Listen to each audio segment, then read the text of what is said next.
Idea İctimai Birliyinin təsisçisi və rəhbəri Leyla Əliyeva və Bakı Media Mərkəzinin rəhbəri Arzu Əliyevanın iştirakı ilə paytaxtın Nizami və Xətai rayonlarında 3000-dən çox sakinin yaşadığı çoxmərtəbəli binaları əhatə edən yenilənən həyətlər sakinlərinin istifadəsinə verildi.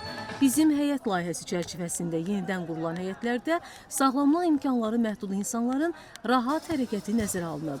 Həmçinin bütün yaş qrupları üzrə uşaqların iştirakı üçün əlverişli şəraitin yaradılması, gənclərin asudə vaxtlarının səmərəli təşkili və idmana marağın artırılması məqsədi ilə ərazidə süni örtüklü mini futbol, şahmat meydançaları, uşaqlar üçün oyun meydançası salınıb. Müxtəlif idman qurğuları yerləşdirilib. Gördüyünüz kimi nə qədər iş görülüb, nə qədər abadlıq işləri aparılıb, ətraf binaların fasadları təmir olunub.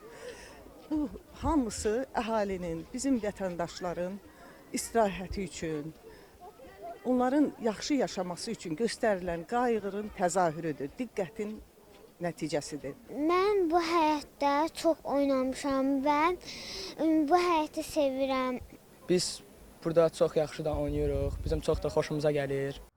Hər iki rayonda həyatını sahələrdə söhbətgahlar, çoxsaylı oturacaqlar, quş yuvaları və balaca dostlar üçün evlər quraşdırılıb.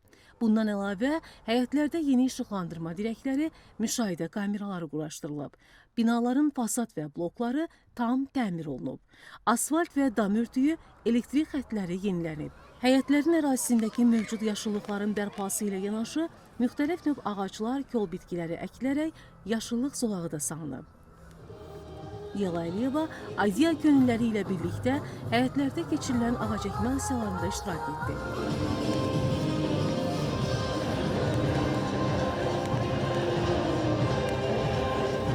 Bununla yanaşı, həmin ərazilərdə yaşayan az yaşlı sakinlərə hədiyyələr də təqdim olundu. Qeyd edək ki, bizim həyət layihəsi 2017-ci ildən etibarən icra edilir. Layihənin əsas məqsədi paytaxt ərazisində həyətlərin ekoloji cəhətdən təmiz və abad olması, yaşıllıqların bərpası, mənalı istirahət mühitinin formalaşdırılması, sakinlər üçün təhlükəsiz və rahat yaşam şəraitinin yaradılmasıdır.